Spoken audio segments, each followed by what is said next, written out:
from the sermon is that humility brings unity and peace. I want to tell my people, my team that I work with, to borrow from that advice, and that humility is a virtue second to none. Today as we speak, Rick G and his team are enjoying a lot of popularity, not just in the mountain, but in Kenya. Tusikubalie hiyo umaarufu ingie kichwa wetu, tuanze maringo na kujivuna, na tuanze kutapikia watu. Wacha tuendelee kunyenyekea kwa Mwenyezi Mungu na kunyenyekea kwa wananchi. My team, we enjoy a lot of support and popularity across the country. Let us remain humble before God and before our supporters, because Reverend Bao has told us clearly that humility brings peace and unity. Mimi nataka niseme mambo chache ya kitaifa, alafu niongee mambo ya nyumbani. Bahati huo. Siamushietike.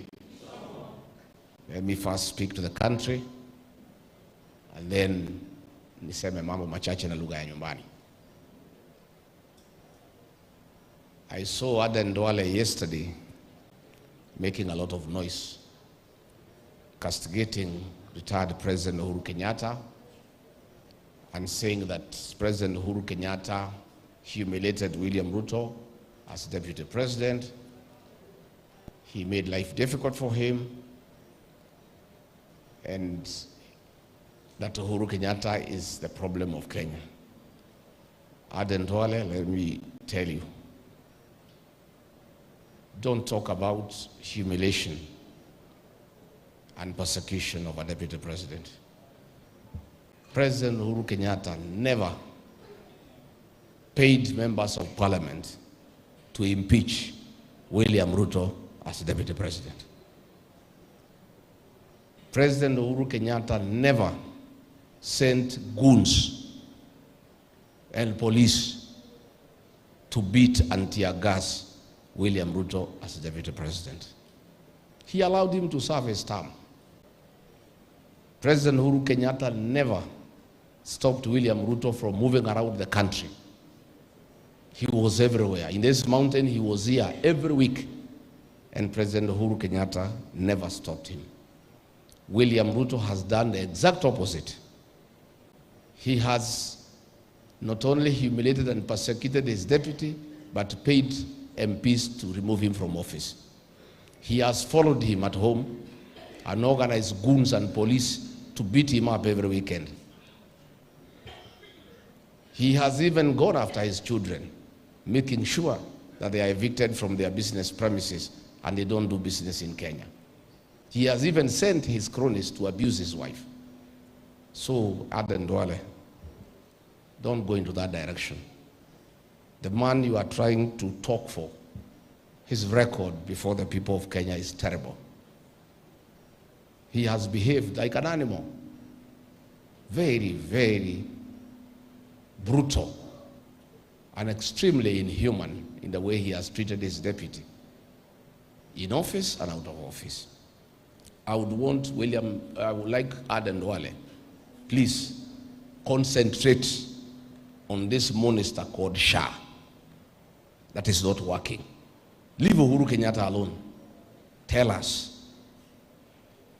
And I asked you, a company that you own receives 600 million shillings every month in Dubai, when payments for Shah have not been made. Today as we speak, Shah has liabilities up to 98 billion. And as I said, Shah will collapse in the next 5 months. In fact, Shah was in ICU last year. It left ICU. Today is a walking zombie that will collapse in a minute. And Shah, when it collapses, it will have the most huge corporate loss in the history of independent Kenya. Kenya Airways and its losses will look like a Christmas party. Today, as we speak, teachers are in trouble. They were forced to move from Minet to SHA. Now they have put a capping up to 1,200, when consultation fees is 3,000 and 5,000.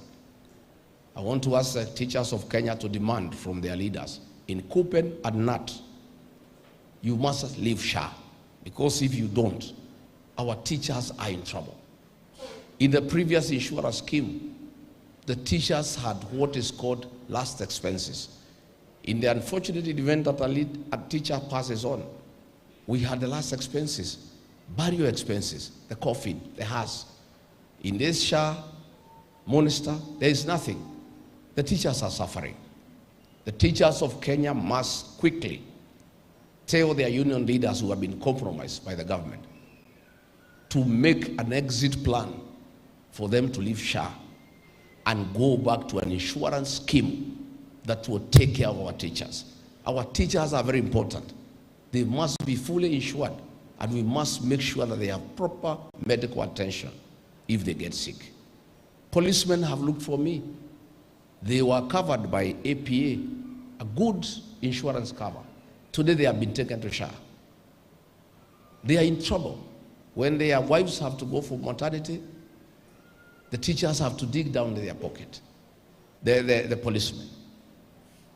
We want the policemen to leave SHA and go back to APA where they were. So, Aden Duale, please, you are pretending over a minister that is not working. Yet all the time you have is to abuse and castigate retired President Uhuru Kenyatta. President Uhuru Kenyatta retired as president after serving for 10 years, and he left a stable country to William Ruto. NHIF was working, the education system was working, everything was working. In 4 years, William Ruto has destroyed the country. Please leave Uhuru Kenyatta alone, concentrate on SHA. And I have asked the hospitals, especially the faith-based institutions, to make sure you collect your money from SHA before it collapses. Because if it collapses with your money, the institutions will collapse as well. And it's something that we'd like to avoid. Let me say, I had William Ruto yesterday saying that some of us who ask him questions that we are sick. According to him, anybody who says Kenya is in the wrong direction, according to him, that person is sick. I want to ask you, William Ruto, thank you that all of a sudden you have developed concern for the sick. Please, don't be concerned about 2 or 3, 4 leaders whom you think they are sick. Kenyans are sick and they are struggling. In Kenyatta National Hospital, there are no drugs. There is no food. All the money collected, paid by patients through e-citizen has been stolen by your government. Please, if you are genuine, that you really care about the sick, make sure that Kenyatta National Hospital has enough funds to buy food for the patients and to buy drugs for the sick people. The MCA here has said, because of SHA, all our hospitals here in Murang'a and elsewhere in the country, there are no drugs. Hata GV hakuna, no bandage, nothing, even gloves. If the way you were speaking yesterday, you care for the sick, if you are not playing politics as I think you are, make sure that our hospitals have drugs. Our hospitals have what they require so that our people can get medical care. We save lives and we make sure that families are not in anguish.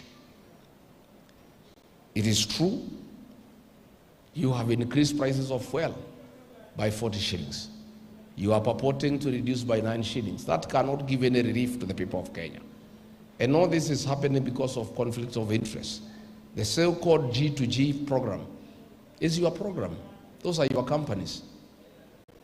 So put national interests above personal interests. And we have said after 7 days, We are going to have a meeting with the other leaders and decide the way forward for the people of Kenya. So that if you decide that Kenyans must stay in anguish and poverty, the people of Kenya will come out and tell you no. And they will do so within the law, so that you can behave responsibly and stop putting personal interests ahead of the national interest. Senator Nyuto has said 3 young people were killed here in Murang'a during the Gen Z protest. Others were abducted. You said that they will be